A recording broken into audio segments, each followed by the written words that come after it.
بسم اللہ الرحمن الرحیم۔ السلام علیکم تمام جو میرے جو اسٹوڈنٹ ابھی لیکچر سن رہے ہیں اور اس کے بعد ہمارے جو ویورز ہیں تمام کو خوش آمدید کہتا ہوں۔ آج کا جو ہمارا لیکچر ہے وہ بہت ہی اہم ہے، بہت ہی لازمی ہے، یہ ان کو اویئرنیس دینی ہے۔ اس کے ساتھ ساتھ ہم اپنے ویورز کو بھی جو ہے نا یہ بتانا چاہتے ہیں، اویئرنیس دینا چاہتے ہیں تاکہ ان کو بھی پتہ چل جائے کہ یہ کیا مسئلے مسائل ہوتے ہیں۔ تو لہٰذا آج جو ہمارا ٹاپک ہے آج کا وہ ہے لیور یعنی جگر۔ جگر کا کیا فنکشن ہوتا ہے، جگر میں اگر کوئی مسئلہ ہو جائے، کوئی پرابلم ہو جائے، کوئی اگر جگر جو ہے فیٹی ہو جائے، یہ ہم بتائیں گے۔ تو اس کے بعد پھر ہم اس کے بتائیں گے کہ جو ہے نا اس کی کمپلیکیشن، پیچیدگیاں، اس میں اگر فیٹی ہو جاتا ہے آپ کا جگر تو اس میں کیا کیا پیچیدگیاں آ سکتی ہیں۔ آپ جتنا لیٹ کریں گے، اس کو لائٹ لیں گے، جتنا بھی جو ہے نا اس کو آپ جو ہے دبائیں گے، تو اس لیے کوشش کیا کریں کہ جو ہی کوئی سمٹمز یا کوئی مسئلہ مسائل ہوتا ہے تو اپنے جو ہے نا جا کر اپنے ڈاکٹر سے رجوع کریں یا کسی جو آپ کا کنسلٹنٹ ہے اس سے جا کر رجوع کریں تاکہ یہ وقت پہ انیشل سٹیج پہ یہ آپ کا مسئلہ حل ہو سکے اور مسئلہ مسائل تاکہ زیادہ پیچیدہ نہ بنے۔ اس کے بعد ہم ابھی پھر اس کے آئیں گے سمٹمز پہ بات کریں گے کہ فیٹی لیور کی جو ہے سمٹمز کیا ہو سکتی ہیں۔ ویسے تو یہ کوئی ایسی سمٹمز نہیں ہوتی، زہر نہیں ہوتی، بہرحال وہی ایسے اس وقت پتہ چلتا ہے جب جو ہے نا جا کر الٹرا ساؤنڈ مریض کرواتے ہیں، پیشنٹ کرواتے ہیں، تو تب پتہ چلتا ہے کہ اس کے لیور میں جو ہے نا لیور فیٹی ہو چکا ہے، لیور میں چربی چڑھ چکی ہے۔ تو اس کے بعد ہم پھر اس فیٹی لیور کے اور بارے میں جتنی بھی بیماریاں ہیں، ڈیزیزز ہیں، اس کے بارے میں ڈسکس کریں گے، آپ کو بتائیں گے۔ اس کے علاوہ ہم جو ہے نا اس کی تشخیص پہ آئیں گے۔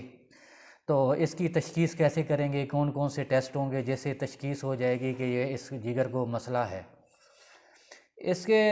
علاوہ پھر ہم جائیں گے ٹریٹمنٹ پہ، اس کے تفصیلی یہ بھی بات کریں گے ٹریٹمنٹ اس کا کیا ہوگا، کیسے کریں گے ہم۔ تو یہ بھی آپ کو وایا 3 طریقے آپ کو بتائیں گے، ایک ایلوپیتھک اور ہومیوپیتھک اور اس کے بعد طب۔ یہ تینوں جو میڈیکل میدان ہیں، یہ فیلڈ ہیں، یہ آپ کو تینوں ہی آپ کو تفصیل سے بتائیں گے۔ ابھی ہم اپنے ٹاپک کی طرف آتے ہیں۔ کام کرتا ہے، کام سارا انجام دیتا ہے۔ تو جگر جو ہے ہمارے جو ہے پیٹ کا یا جسم میں ایک اہم آرگن ہے جو دیگر ضروری جسمانی افعال میں خون کو فلٹر کرتا ہے اور ایسے مرکبات پیدا کرتا ہے جو انسانی زندگی کے لیے ضروری ہوتے ہیں۔ اس کے علاوہ جگر جو ہے بائل پیدا کرتا ہے جس کو ایسڈ کہتے ہیں یا صفرا کہتے ہیں، جو ہمارے ڈیجسٹیو سسٹم کے لیے بڑا بہترین ہوتا ہے، جو ہمارے ڈیجسٹیو سسٹم کے لیے اہم ہوتا ہے، نظام ہاضمہ کے لیے ہمارے وہ لازمی ہوتا ہے، وہ میں جا کر سٹور کرتا ہے۔ اور پیتا جو ہے، یہ جگر جو ہے جو بائل بناتا ہے جو ہمارے نظام ہاضمہ کے لیے یعنی کھانا ہضم کے لیے، وہ جا کر پیتے میں سٹور کرتا ہے۔ اور پیتا جو ہے اس وقت مطلب اپنے ٹائم پہ وہ دیتا رہتا ہے اپنے حساب سے، جیسے وہ جتنی ضرورت ہوتی ہے نظام ہاضمہ کو، ہمارے معدہ کو ان کو دیتا رہتا ہے۔ تو یہ اس کی جو ہمارے پیتے کی ڈیوٹی ہے۔ تو یہ جو بائل پیدا کرتا ہے اس میں یہ ہے کہ کھانے میں بڑی آسانی سے وہ ہضم ہو جاتا ہے۔ اس کے علاوہ جو جگر کا کام ہے ہمارے جسم کے لیے پروٹین بناتا ہے، جو فاسد مادے ہمارے ہوتے ہیں اندر جو، اور ان کو کنٹرول کرتا ہے، جو زہریلے مادے جسے کہہ سکتے ہیں، ٹھیک، ان کو علیحدہ کرتا ہے، ہمارے خون کو جو ہے نا علیحدہ جو صاف کرتا ہے، فلٹر کرتا ہے۔ تو یہ سارے نظام کو یہ کنٹرول کرتا ہے، یہ جگر کی جو ہے نا یہ ڈیوٹی ہے۔ تو ہمارے مدافعتی نظام کو بہتر بھی کرتا ہے اور اس کے علاوہ چربی وغیرہ بھی توڑتا ہے۔ جتنے بھی جو بھی ہم چیز کھاتے پیتے ہیں اس کو پہلے یہ اس میں جگر میں جاتی ہے، وہ اس کی جو ہے نا فلٹر کرتا ہے، اس کے بعد وہ پورے جسم میں جو ہے نا اس کی ہمارے جزو بدن بنتی ہے، پورا ایک پروسیس ہے، پورا ایک مشینری ہے جو اپنا کام کرتی ہے۔ تو پھر خون میں جو ہے نا خون بنتا ہے، خون میں جو ہے نا پھر اس خون کو صاف کر کے تو آگے جو بھی حساب کتاب ہے پورا ہوتا ہے۔ اچھا، اس کے بعد ابھی ہم آتے ہیں جگر میں کیا آگے فالٹ آ جاتے ہیں۔ جگر ایکچوئل جو ہے یہ فیٹی ہو جاتا ہے۔ جب جگر فیٹی ہوتا ہے تو اس میں مسئلے مسائل پیدا ہو جاتے ہیں، وہ صحیح طریقے سے کام نہیں کر سکتا، اس کے پھر مسئلہ مسائل بن جاتا ہے، وہ فنکشن اپنا صحیح نہیں کر سکتا۔ تو پھر آپ کو جو ہے نا اس میں آپ اس کو دباتے رہیں گے، جیسے مثال کے طور پر اویئرنیس ہمیں ایک تو نہیں ہوتی، پہلے نمبر پہ تو یہ کہ دیہی علاقوں میں خصوصی یار ہو گیا تو خیر ایک بعد میں کروا لیں گے، وہ جتنا ہی جلدی اس کو لیٹ کرتے رہتے ہیں، جتنا ہی اس کو لیٹ کرتے رہتے ہیں اتنا ہی ان کے لیے مسئلے مسائل پیچیدگیاں زیادہ بڑھ جاتی ہیں۔ فیٹی ہو جاتا ہے، پھر جب فیٹی ہو جاتا ہے جگر تو پھر یہ کیوں ہوتا ہے، یہ بھی ایک مسئلہ ہے۔ جب چکنائی اور چربی والی غذائیں ہم زیادہ استعمال کرتے ہیں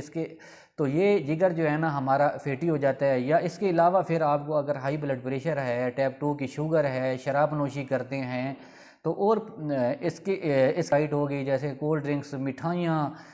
بیکری آئٹمز، یہ جنک فوڈز اور میٹھے کا زیادہ استعمال، یہ بھی ہمارے لیے پیچیدگیاں پیدا کر سکتا ہے جگر کے لیے۔ ابھی ہم آتے ہیں جب فیٹی جگر ہو جاتا ہے تو اس کی سمٹمز کیا ہوتی ہیں، اس کی علامات کیا ہوتی ہیں، یہ ہمیں کیسے پتہ چلے گا کہ ہمارا جگر جو ہے نا فیٹی ہو چکا ہے۔ اس کی زیادہ تر تو عموماً تو کوئی ایسی سمٹمز نہیں ہوتی، بہرحال اس میں یہ ہے کہ کبھی کبھار زیادہ جو ہے نا آپ کی جلد اور آنکھوں کا زرد ہونا، یہ آپ کو سمٹم آ سکتی ہیں۔ اس کے علاوہ آپ کی جو پیٹ میں جو ہے نا درد اور سوجن ہونا،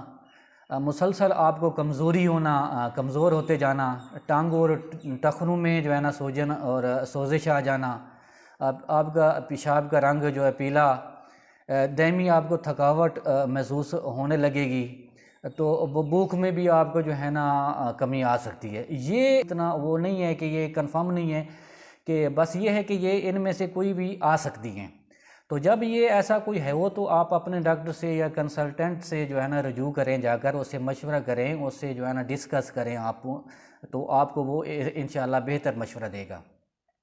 ابھی ہم آتے ہیں فیٹی لیور کے ڈیزیزز پہ، اس کی بیماریوں پہ، کہ جو ہے نا فیٹی اگر لیور ہمارا فیٹی ہو جاتا ہے تو اس میں کون کون سی بیماریاں ہو سکتی ہیں۔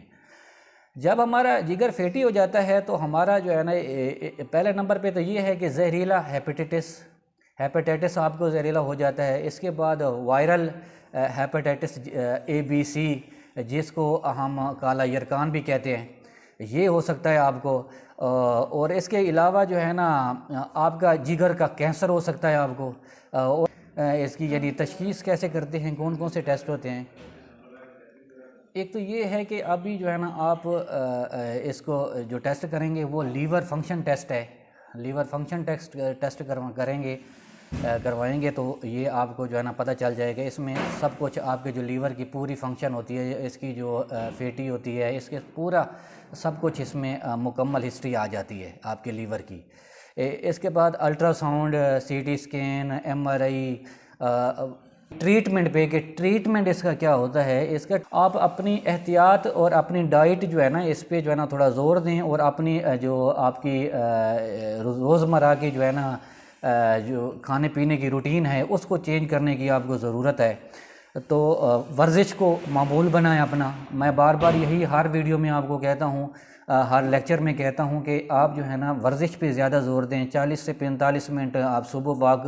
لازمی بنائیں، اور شام کو بھی تقریباً آدھا گھنٹہ 35 منٹ کریں، 30 سے 35 منٹ۔ اگر دونوں ٹائم نہیں کر سکتے، ایک ٹائم مسٹ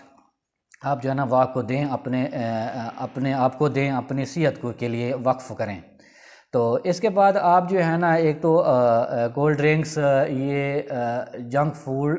فوڈز جو ہیں یہ، اور اس کے علاوہ مٹھائیاں، جو بیکری آئٹم ہیں، ان کو کوشش کریں کہ کم از کم جو ہے نا کم سے کم استعمال کریں، جتنا کم کر سکتے ہیں کنٹرول میں رکھیں تاکہ۔ اور اس کے علاوہ اگر آپ شراب نوشی یا سگریٹ نوشی کے ہیں عادی تو وہ بھی آپ ترک کر دیں، پرہیز کریں، اس سے کوشش کریں کمی لائیں اس میں۔ تو ویٹ اپنا آپ کا بڑا موٹاپا ہے آپ کو، تو وہ اپنے جو ہے نا ویٹ کو کم کریں۔ اس کے بعد جو ہے آپ کیونکہ آخر میں پھر یہی ہوتا ہے کہ اگر لیور کو زیادہ خراب ہو جاتا ہے، اگر دوائیوں سے پہلے تو ٹھیک ہو جاتا ہے، اگر آپ نے کنسلٹنٹ سے رجوع کریں گے، اپنے ڈاکٹر سے رجوع کریں گے، اپنے اسپیشلسٹ جو ہے اس سے رجوع کریں گے، تو وہ آپ کو وہ بتا دے گا کہ اس میں کیا جو ہے نا مسئلہ کوئی زیادہ ہے، پیچیدگی آ چکی ہے یا کوئی ایسی سٹیج پہ ہے جس کا علاج ممکن ہے، تو وہ آپ کر سکتے ہیں۔ ابھی یہ آپ کے پاس 3 فیلڈ، ایک تو یہ ایلوپیتھک فیلڈ ہے آپ کے پاس، یہ آپ اپنے ڈاکٹر سے، اس کے علاوہ آپ جو ہے نا طب میں حکما صاحب بیٹھے ہیں جو بڑے تجربہ کار، اور اس کا موجود ہے اس میں حکمت میں علاج اس کا، وہ آپ کو بہتر مشورہ دے گا۔ اس کے علاوہ آپ ہومیوپیتھک ہماری فیلڈ ہے یہ بھی سے، تاکہ وہ آپ کو بہتر مشورہ دے سکے۔ امید ہے آج جو میں نے یہ سارا لیکچر دیا ہے آپ کو اس لیکچر کی سمجھ آ گئی ہوگی اچھے طریقے سے، اور اگر کوئی سوال کسی اسٹوڈنٹ کا ہے تو وہ کر سکتا ہے۔ تو اسی طرح میں اپنے ویور کو بھی بتاؤں گا، اگر کوئی سوال جواب ہے، کوئی بھی سوال آپ کا رہ گیا ہے، کوئی ڈاؤٹ رہ گیا ہے، کوئی چیز مشورہ کرنی ہے، پوچھنی ہے، تو اینی ٹائم میں ویلکم کہوں گا آپ کو اس کے الصحت کلینک کی طرف سے۔ تو لہٰذا اپنے اسٹوڈنٹ سے پوچھتے ہیں کہ اگر کوئی کویسچن ہے کسی کا تو وہ کر سکتا ہے۔ جی کسی کا اسٹوڈنٹ کی طرف سے کسی کا کویسچن نہیں آیا کوئی بھی، تو اسی طرح ہمارے ویور سے ریکویسٹ ہے کہ جو ہے نا آپ کوئی بھی سوال ہے آپ کریں کمنٹ باکس میں، کسی بیماری کے بارے میں آپ نے پوچھنا ہے یا کوئی کم و بیشی ابھی رہ گئی ہے میرے لیکچر میں، تو وہ بھی آپ پوچھ سکتے ہیں۔ تو آخر میں وہی ریکویسٹ کروں گا تمام ویور سے کہ میری اگر یہ لیکچر یہ ویڈیو آپ کو پسند آئی ہے تو میرے چینل کو الصحت چینل کو سبسکرائب کریں اور لائک کریں، شیئر کریں، اور دوستوں کے ساتھ جو ہے نا خصوصاً یہ شیئر کریں تاکہ جو ہے نا ان کو بھی پتہ چل سکے، ان کو بھی اویئرنیس آ سکے، تاکہ اس بیماری جو بھی ہم جو لیکچر دیتے ہیں اس کے بارے میں مکمل طور پہ آگاہی ہو سکے۔ تو آخر میں میں تمام کو بہت شکریہ ادا کرتا ہوں، بہت شکریہ، تھینک یو سو مچ، اللہ حافظ۔